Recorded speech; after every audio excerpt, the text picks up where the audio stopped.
afternoon, everyone, and welcome back to the Brainy Boomer Lecture Series. We're so very happy that you've all joined us today. We would like to begin by acknowledging that the McGill University Research Center for Studies in Aging is located and our work is done on unceded Indigenous lands.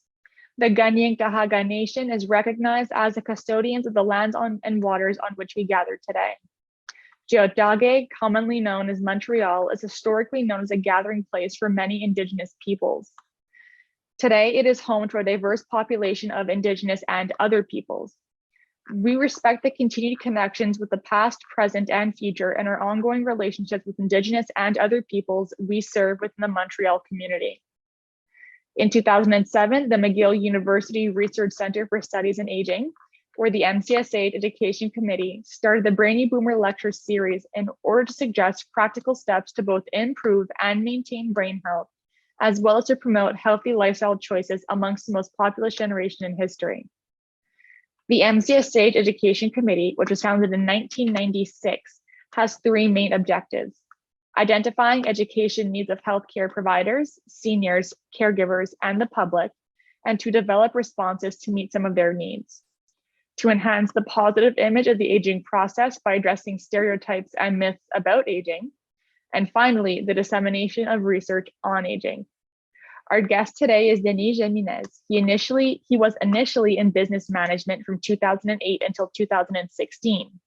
Having the desire to be helpful for the population, he decides to return to studies to become an audio prosthetist in 2016 to help people living with hearing loss and to raise awareness about hearing health. He has been working for the Lobe Clinics Network since 2017. Before continuing, we would like to remind you to please leave your microphone on mute, and that if you have any questions, you can either write them down in the chat box on Zoom, or you could ask them at the end. And now I'd like to invite Denis to start his presentation.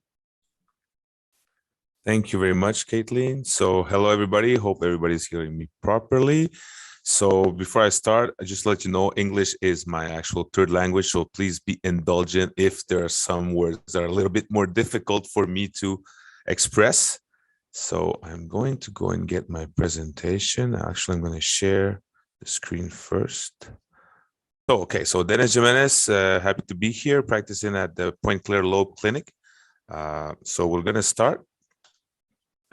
So who are we? Who is Lobe? What is Lobe? So Lobe Clinics, hearing and health and communication professionals, they all practice under the same roof. So we are clinics that in the same place you will find ENT specialists, audiologists, audio prosthetists such as me, speech language pathologists or therapists, specialized educators, and also hearing health nurses. Since 2002, now we just celebrated our 20th anniversary in May. It's now over 60 clinics around the province of Quebec, going from to the east to the west, anyways, everywhere. Yeah, pretty much everywhere around Quebec province. So I'm going to start by explaining a little bit the role of the different professionals that you will find in a hearing clinic such as ours. So we have the ENT specialist, so the ear, nose, throat doctor. The doctor will treat illness of the head and neck, especially ears, nose, and throat. In our cases, they're often more specialized around the ears, but you have some Lobe clinics that also have all the variety of different ENTs doctors. Then you have the audiologist. This person will be performing the hearing assessment. They will also assess, if necessary, central auditory processing disorder, and they will accept all recommendations from health professionals. So any health professional can provide to you a reference to go and do a hearing assessment, or in a Lobe clinic, because it's a private hearing test, you don't need a prescription to go and do a hearing test.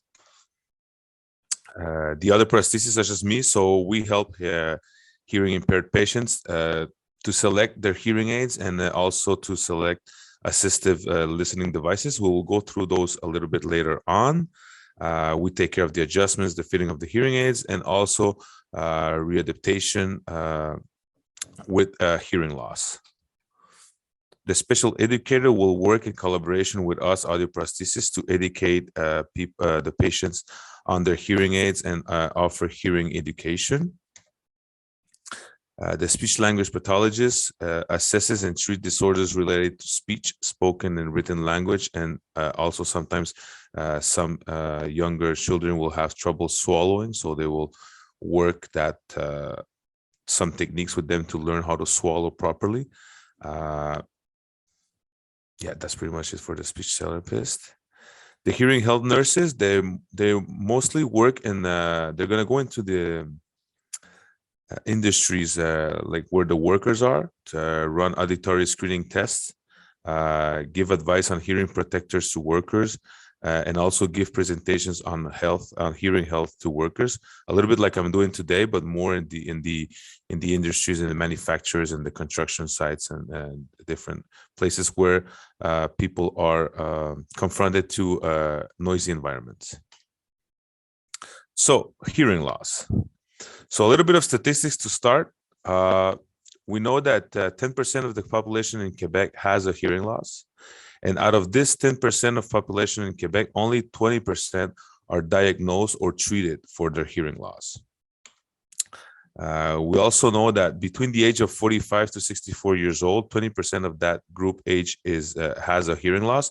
And when we say a hearing loss, it doesn't mean that you don't hear anymore or that you have no hearing at all, but it can just be a very, very mild hearing loss. But the moment it's mild, even if it doesn't cause you any trouble, it is still considered to be a hearing loss. Between the age of 65 to 74 is 1 person out of 3 that will have a hearing loss, and between and the age of 75 and more, 1 person out of 2 will have a hearing loss. So 50% of population over 75 do have a hearing loss. Quickly on the hearing loss in children. So 1 out of 6 Canadian children out of 1,000 are born with a significant hearing loss or become deaf while they're young. Around 90% of hearing impaired children have normal hearing parents. So it doesn't mean that it's a hereditary cause, excuse me. Even if the parents have no hearing loss or there's no hearing loss in the family, kids can still be born with a hearing loss. We say that 10 to 13 school-age children out of 1,000 have unilateral hearing loss. So that's a one-sided hearing loss. So oftenly the child can be born with only one functioning ear. So they have to deal with the fact that they can only hear from one side. This is a nice diagram of I don't know if we see my mouse here, my pointer, but anyways, so we have a nice picture. We have these pictures in all our clinics and almost every office, where we really have the chance to explain all the anatomy of the ear. I'm not going to go through it all, but we always like to show a little bit how the sound is going to travel towards the cochlea and then go and move to the auditory nerve and go up to the brain. So that's why we show it here more oftenly. Here, what we have is a kind of a audio test, an audiogram, and we like to show it just to explain to people, depending on the frequencies. So you have the low frequencies up to 5,500. We have the high frequencies on the other side, 4,000, 8,000, and we like to show the sounds of speech. So depending on the frequency, and we'll notice that high pitch frequencies are more of the S's, the V, the sh. Also in English, the th is more around 8,000, so the. And then in the low frequencies, you have the B, the M, the D. Those are lower sounds. What we notice with time, as we're getting older, we're losing some of our hearing cells. And these are mainly the first ones that will start to die are mainly the ones on the high pitch frequency. So and that's when we're going to start having some difficulties understanding people. And we're often going to start saying, when we have a hearing loss, well, I don't have a hearing loss or I'm not deaf. It's just that sometimes I feel like people are mumbling or it's not clear. So It's because on the high pitch sounds, that's where clarity is, and 80% of speech understanding is in that area. So, being the fact that that's the first area that we start losing, that's when, and it's called presbycusis, the hearing loss induced because of age. That's why we often have that kind of complaints. And I always say to my patients, we're not saying that you don't hear. It's just that you don't understand. So it's a different situation. So main causes of hearing loss. So main causes is noise exposure, and of course, like I said, presbycusis. So hearing loss induced by age, and our workers, such as in big industries, manufacturers. Now, even nowadays, we are starting to see a lot of people like being that are teachers in schools, in gym classes. They tend to have a little bit more of hearing loss as they're growing older, because there's a lot of noise. They're always involved in the loud places. Then we're going to have inheritance, of course, bacterial meningitis, a bacteria that you can get at birth or even later on. Autotoxic medicine. We will see the autotoxic medicines. You will know about them. Like the pharmacist should tell you if you're taking one of these kinds of medicines. If not, oftenly, if you have to go through a chemotherapy, there's some of them that are dangerous for our ears. Infectious diseases in children like mumps, measles, Meniere's disease. So this is a disease where the person will start by having sometimes also vertigo, loud tinnitus, or loud ringing inside the ear, and they will feel that the hearing is fluctuating. So sometimes they will hear, and sometimes they will just not hear at all, or like they feel like the hearing is up and down. Congenital malformation, and so we say very low birth weight. So a premature children can be born with a hearing loss also. Lack of oxygen at birth, and there's a lot of other reasons. I mean, a trauma or things like that can create a hearing loss also. So the importance of taking care of our hearing. So one of the main reasons we should be taking care of our hearing, and it's good for everybody, it's what we call sensory deprivation. So this is what we mostly talk about now, sensory deprivation. So what is sensory deprivation? I'm going to read it here. It's depriving yourself of proper hearing has repercussion on the entire auditory system from the ear to the brain. This is called sensory deprivation. So the way I like to explain it to my patients is look at your brain as a big muscle, and like any muscle of your body, when you don't use it, it tends to fail and starts to atrophy.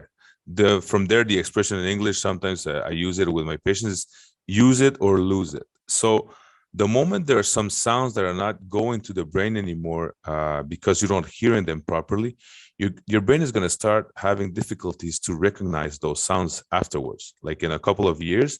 And we often do when we do a hearing assessment, we do the hearing part where you'll be answering you'll hear a sound, and when you hear the sound, you will answer if you heard it or not.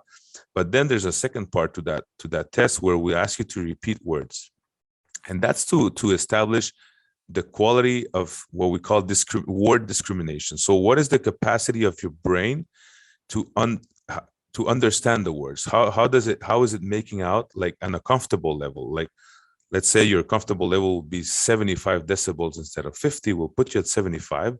We'll ask you to repeat words, and we'll see the percentage of correct words you're able to repeat. But that's not in a sentence. It's really like one word at a time, and that's how we're going to be able to see if your brain has started to the quality of understanding of your brain has started to diminish. And this it's going to happen when, of course, because of age, but when you have a hearing loss, it can accelerate the process of word discrimination loss. And that's why we think it's very important for people who have a hearing loss to take care of their hearing and get stimulation. And the only way, and I know it's not everybody who's fond of them, but the only way to stimulate your ears once you have a hearing loss is hearing aids. It's you need to amplify the sounds around you to hear them again. So The more information the brain receives from a specific part of the body, the more effectively it processes the information. So with hearing loss, the quantity of and quality of messages, sounds sent to the brain decreases. So sensory deprivation leads to a decline in the brain ability to recognize and understand speech. So a little bit more like what I explained. So if you're not using that muscle correctly, you're going to start having trouble using it afterwards. So memory no longer receives messages to analyze and can't use the auditory information anymore. So what do we suggest? We suggest that people of the age of 50 and plus, they should go and have a hearing assessment. If you've never done, it is a good, it's always a good moment to start. It's never too late, just to have at least a basic idea of where your hearing is. So we can start, like, do we need a hearing aid or should we wait? That's often going to be spoken with the audiologist and not necessarily with me. So who is at risk? So who is at risk of hearing deprivation, sensory deprivation?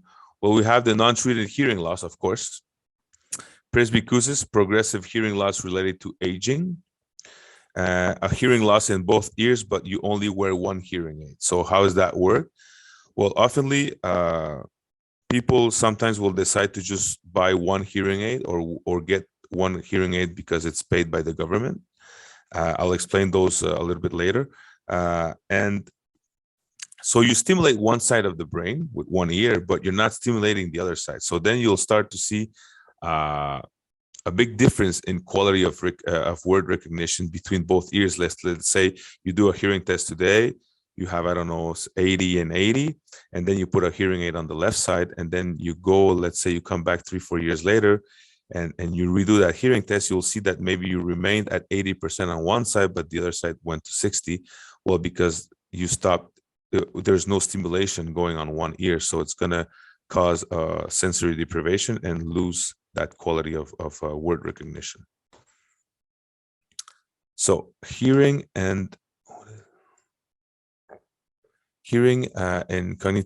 cognitive decline. Okay, so there is a correlation between hearing and cognitive decline, and we just need to be careful with this phrase, because it doesn't mean that because you have a hearing loss and that you don't treat it, that it's going to create a cognitive decline.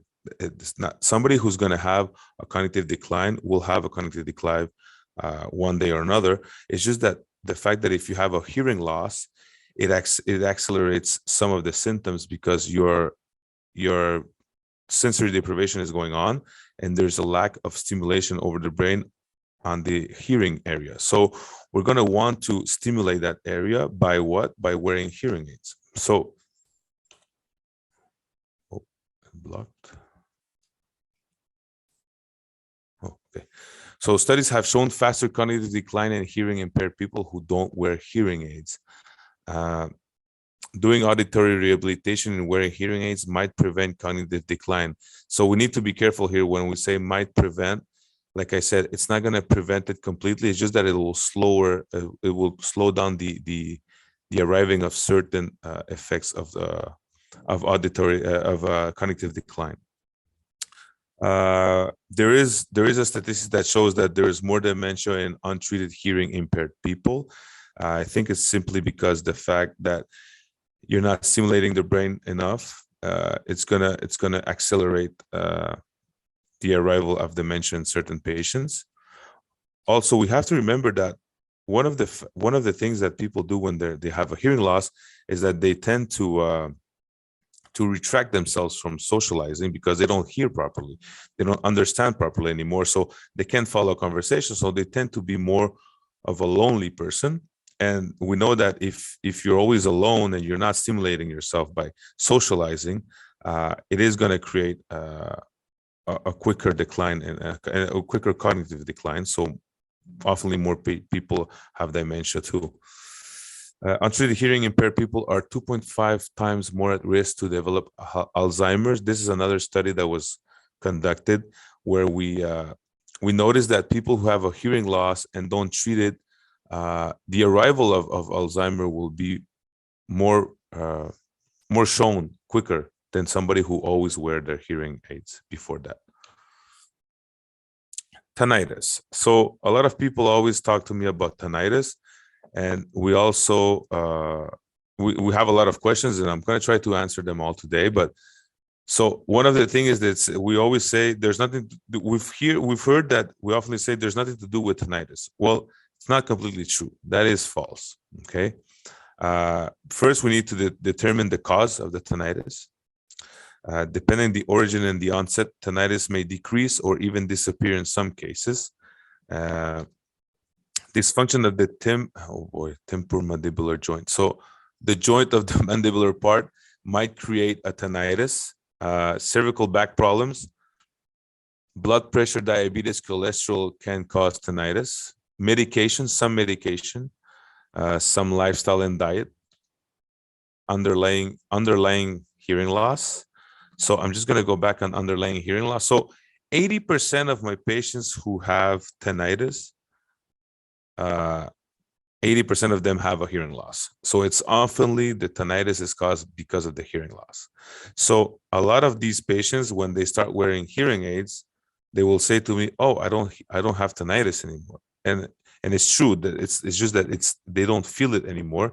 But once tinnitus have started, it cannot disappear completely. So when you start wearing hearing aids, you start stimulating the brain again and stimulating your ears. So the brain has a tendency not to need to be creating that tinnitus, because what we've learned is that tinnitus is caused for a hearing loss. It's caused because of the lack of stimulation. So what the brain wants, is to create a sound, because it doesn't like to be in silence completely, in complete silence. So oftenly people with tinnitus will notice it more when they're in a silence environment. Let's say when they're in the bedroom, ready to go to sleep, they'll say, "I hear more of my tinnitus at night." So by wearing the hearing aids, you're stimulating the brain again. So the brain doesn't need to do that create that sound anymore. And that's when people say, "Oh, I don't hear my tinnitus anymore," or "It's gone." Like I said, it's never completely gone, because the moment you stop using your hearing aids for a certain amount of time, the tinnitus will come back. Okay. Lifestyle and diet. When you have a lot of stress, this can create a tinnitus. So it's always the point is to find what is causing the tinnitus. If it's a hearing loss, we're going to address it by wearing hearing aids. Sometimes people do not want to wear hearing aids. We can recommend to have like in our bedroom, it could be a fan, it could be a small music, it could be like they also sell some different gadgets where it can produce what we call a white sound, or the sounds of the oceans, or even now if you have an iPad or a tablet, you can have those apps where you can download tinnitus programs where they create some sounds, because the idea is to stimulate the ear to tell the brain to concentrate on something else and not the tinnitus. So those are different methods to feel better when you have tinnitus. Audiology appointments. So in the Lobe clinics, of course, we offer audiology services. All our Lobe clinics will be able to assess everybody from 5 to 99, 100, 102, doesn't matter. Some clinics, such as Point Claire, will do from 0 to 5 for children and babies. Also, audiologists will be able to do any central auditory processing assessments. They are specialized on specific clientele, such as people with hyperacusis or tinnitus. They also do vestibular assessments and rehabilitation. Usually they are referred by the ENT when some people will always say, "I feel like my ears are blocked and everything." They will do a hearing test before, just to see if there's something going wrong in the hearing part. The reasons to consult an audiologist. Oftenly people will start looking into to go and do a hearing assessment when they start having difficulty to hearing noise, or they say, when I'm in a crowded environment, I have trouble following a conversation. They tend to increase TV volume. They feel like there's a difference between the two ears. Let's say they take a phone and they say, like, I tend to have like less trouble hearing on one side. If they've been significantly exposed to noise during work, or during we say leisure, so during, like, I don't know if If you're a hunter, like if you're always shooting with a rifle or things like this could be a good idea to go and do a hearing test. If you have tinnitus, if you have a sudden hearing loss, so let's say from one day to another you just lost your hearing on one side or on both sides, it's very important to go, and usually don't wait for that. The moment you feel that you have a hearing loss, like from one day to another, you have to call. You can call any clinic. They will find you a quick spot, because this is considered an emergency. A quick spot to do a hearing test, and then have you seen the quickest ENT possible, because a sudden hearing loss can be saved with a proper treatment with the ENT doctor. But first, we need to really know if it is a sudden hearing loss, and you have to do a hearing assessments first. So if you ever have those symptoms where you one day from another you wake up and you have no hearing on one side, or you can barely hear on one side, it's very important to not to wait for that. And also preventive hearing assessments from starting the age of 50, of course. So again, sudden hearing loss, suddenly feels like the ear is clogged, humming or whistling, tinnitus, never heard before. Let's say you've never had a whistling or a humming in the ear, and the next day you wake up and you have a big humming in the ear. That could be a good sign that maybe you're having a sudden hearing loss. Dizziness, vertigo, the feeling of imbalance from one day to another is a sign of a sudden hearing loss.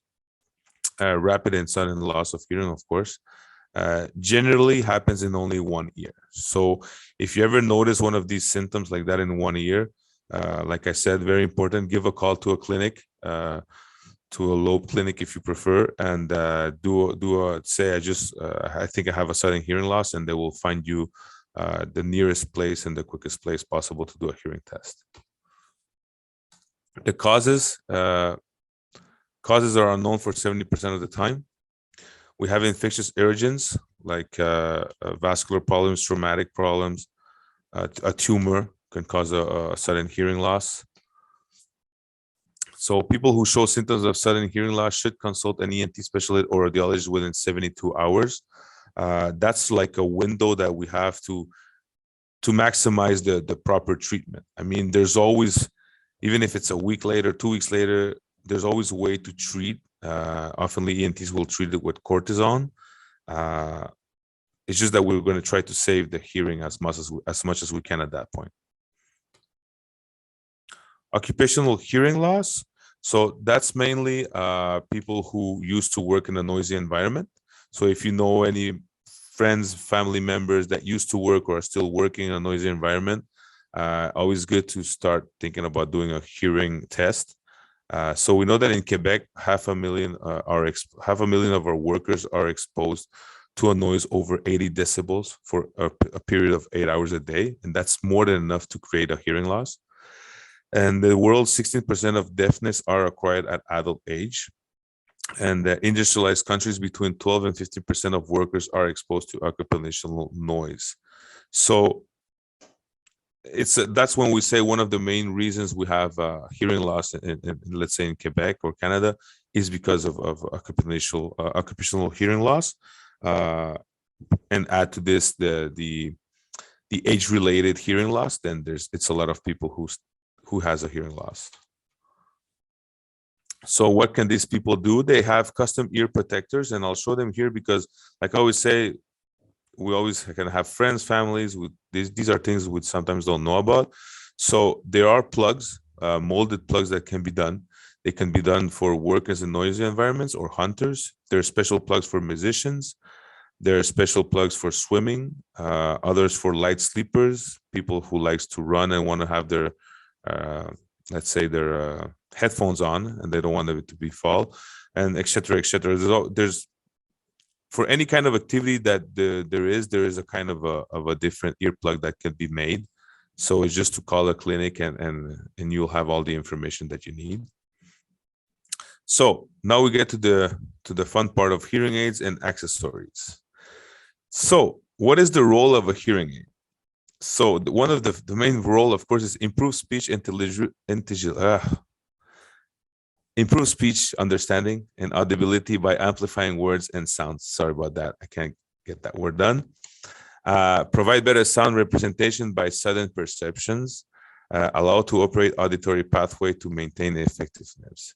Allow people to interact easily, take part in conversations, and not to isolate themselves.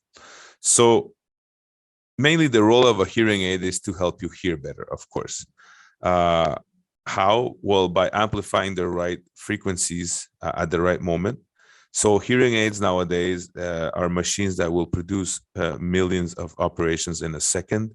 They're constantly analyzing the environment to best suit the environment and amplification needed. Some people will say, yeah, well, why are they so expensive? And da-da-da-da-da. And they're right, and you're right. Hearing aids can get expensive.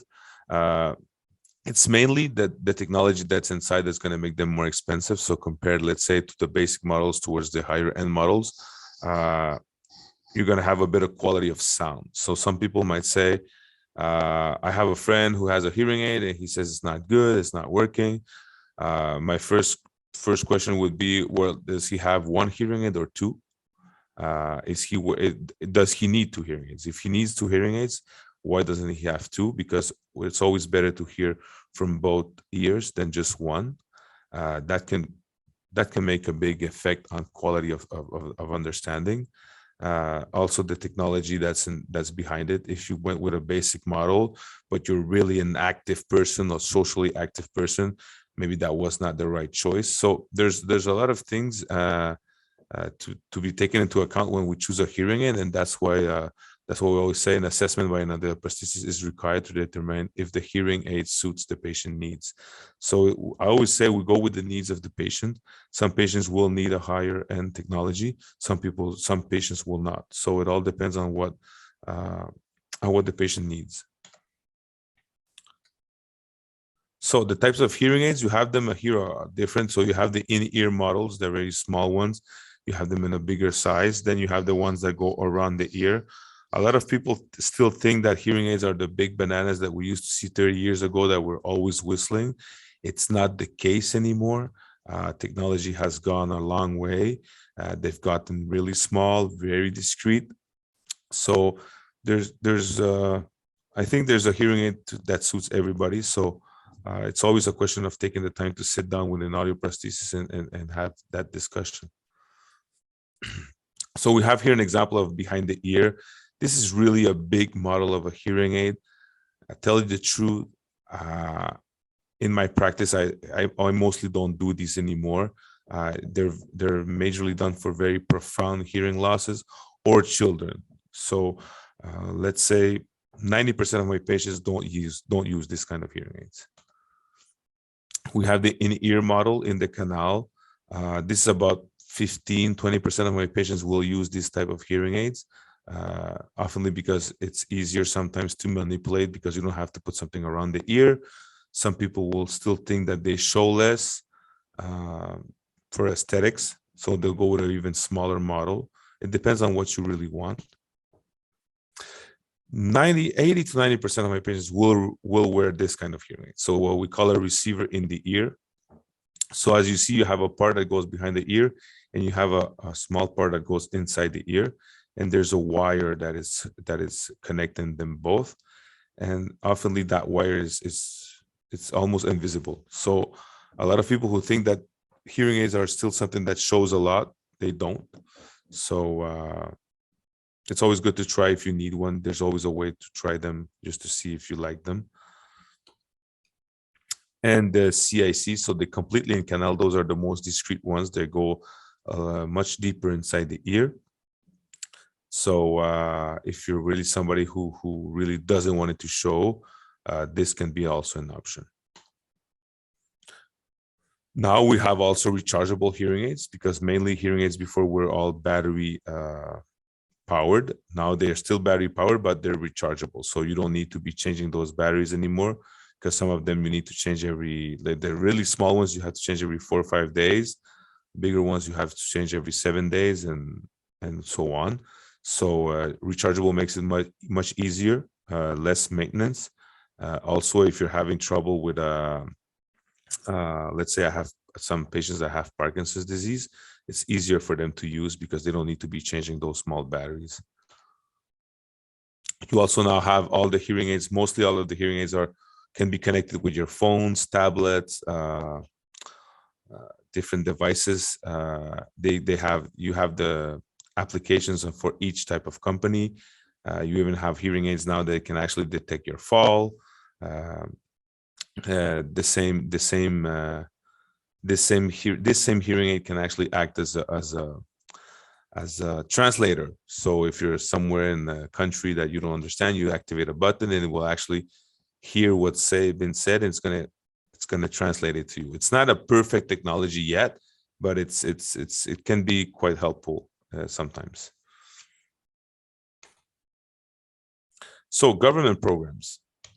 So hearing aids can be paid by different government programs also. You have, of course, the RAMQ. So they can provide, depending on your age, depending on your status, with one hearing aid or two hearing aids if you're a worker or a student. The CSST. So if you used to be working in a noisy environment, they can provide hearing aids. We have the Veterans Affairs. So if you used to be in the Army or something like that, you can always have them paid for your hearing aids also. Then, of course, there's your own private insurance that can reimburse for hearing aids. So why are we here today? Well, of course, like I said, to raise awareness, to inform the population. So how do we do this? LOPE gives away 500,000 copies of every year of their own magazine. If you look inside a magazine, there's no real publicity. It's mainly articles about hearing loss, about different type of professionals like audiologists, ENTs that write inside. Very interesting. You have we have different teams over the year. Towards the year, I mean, like, let's say in the beginning of August, it's going to be our school, like a back to school. So you have more articles on children, but then when it's time for the Alzheimer Day, and you're going to have more articles about that. So it's a free magazine. You can get it on via internet. Also, now you can go on lobe.ca and read it. I think it's a very good way of informing people about hearing loss. So our website, lobe.ca, you can follow us also on Facebook, Instagram, LinkedIn. So yeah, so we're up.